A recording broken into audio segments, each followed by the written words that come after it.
Welcome to this Conversations exclusive with Harlan Shaw, one of our Community Advisory Board members. We are here talking today about coming out and about the importance of safe spaces. Harlan, would you like to introduce yourself as well as your pronouns? Hello, everyone. My name is Harlan Shaw, and I go by he and him. Awesome. And you know me, I'm Jolie, otherwise known as Joy. I'm the Health and Wellness Coordinator at Colors, and my pronouns are he, she, they. So Harlan, I wanted to talk to you today because you are also our community member as well. You have been working in the queer community in Philadelphia for about how long now? A very long time. A very long time. So could you talk to me about the importance of having safe spaces specifically for queer people of color? Well, it's important for anyone to feel safe, like no matter where you are. If you are in a community where you're not safe, then you're not going to be yourself. You're not going to express yourself or share as much as you could, and which is important for everyone. I see. The work I've been doing over these years, the most important time in my life where creating a safe space was key was when I worked at the Addict Youth Center. This is when kids are first coming out at 12, 13 years old. And they're afraid of their parents kicking them out of homes, or they can't really express themselves freely in school or with their peers. So at that time, with those youth, was probably the most unique piece of, or experience in my whole career.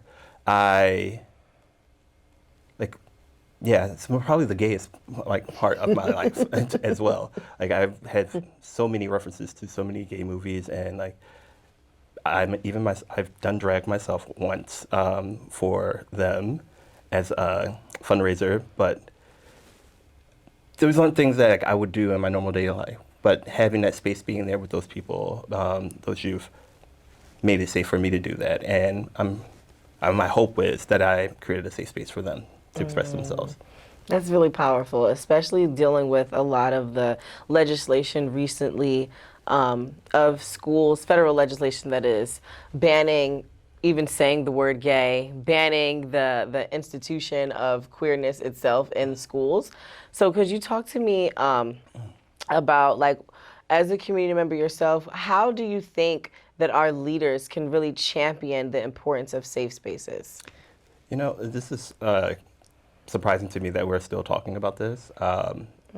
Way back in the day when I was a teenager, this was a very crucial topic, and I remember us having meetings with the school board, going over just including coming out month, as October as coming out month in our school calendar as activities, and having to speak in a room of adults and leaders of our community, just expressing myself and telling my story of how I was coming out, and the importance of having that safe space meant for me, and being gay bashed in the middle of doing that speech. The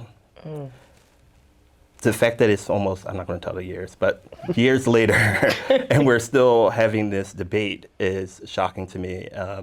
I feel the world has progressed somewhat, but yeah, it always takes me back when you realize how far we still have to go.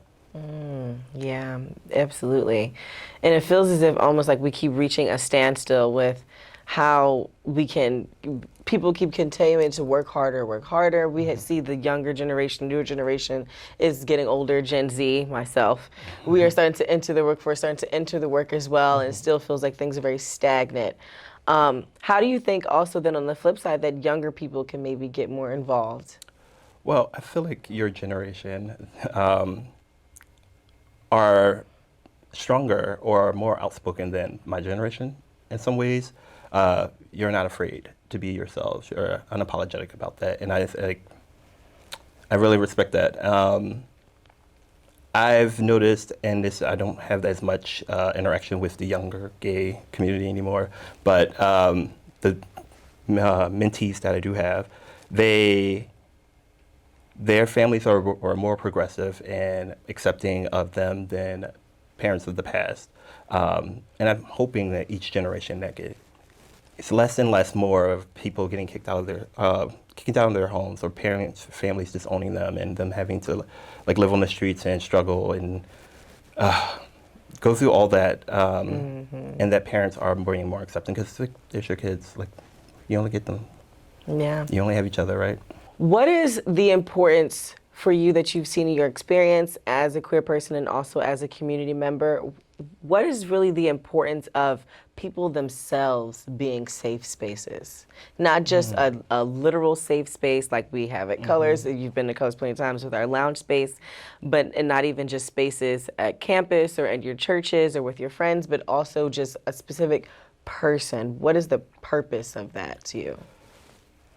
Well, that's mobile. Like, Yeah. You can take that person anywhere you go. I feel like, yeah, I would hope I'm a safe space for people. And I know in my life, my like, best friend and my family, like any one member of my family, my siblings, are my safe space. They'll have my back. Like if you're in a situation where you don't feel safe, or you feel like someone's harassing you, you have someone that you know is going to be there for you, that's going to have your back. If you're having a down day, like, you call that person and they just change everything. That's the importance of having a safe person, or safe person, yeah, a safe person. A safe person. To call on. Yeah. And then if you have that, then you can be that for someone else, right? Because you'll have an example of what that's supposed to look like. Exactly, yeah. Especially for queer people of color who really need a very specific kind of safe person or safe space, and not just a person who is of color and not just a person who's queer, but hopefully someone who intersects at that exact same identity as well. Yeah, when we're talking about safe spaces and safe people, like, it's important for that to be a reflection of who you are, So you can see yourself in that space, or see yourself within that person. So that's where it's going to start. Like, as queer Black people, we're going to stick with queer Black people, and then we're going to branch out to other people, like the other communities, because the LGBTQ, is a lot of people, and it's a lot of like subcategories within that umbrella. So starting with what you're familiar with, what you've grown up with, like, we're all Black, so like we've grown up with Black people.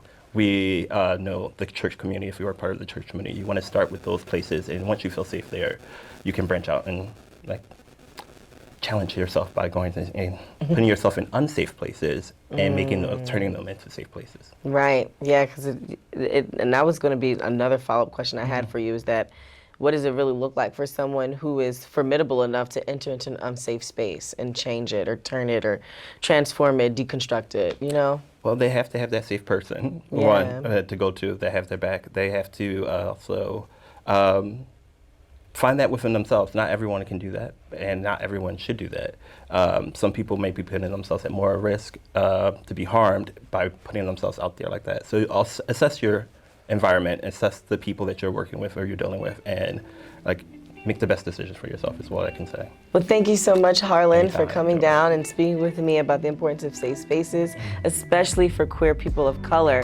If you are looking for a safe space right here in Philly, make sure you drop into the Colors organization at 1211 Chestnut Street, Suite 910, anytime Tuesday through Friday from 10 a.m. until 5 p.m.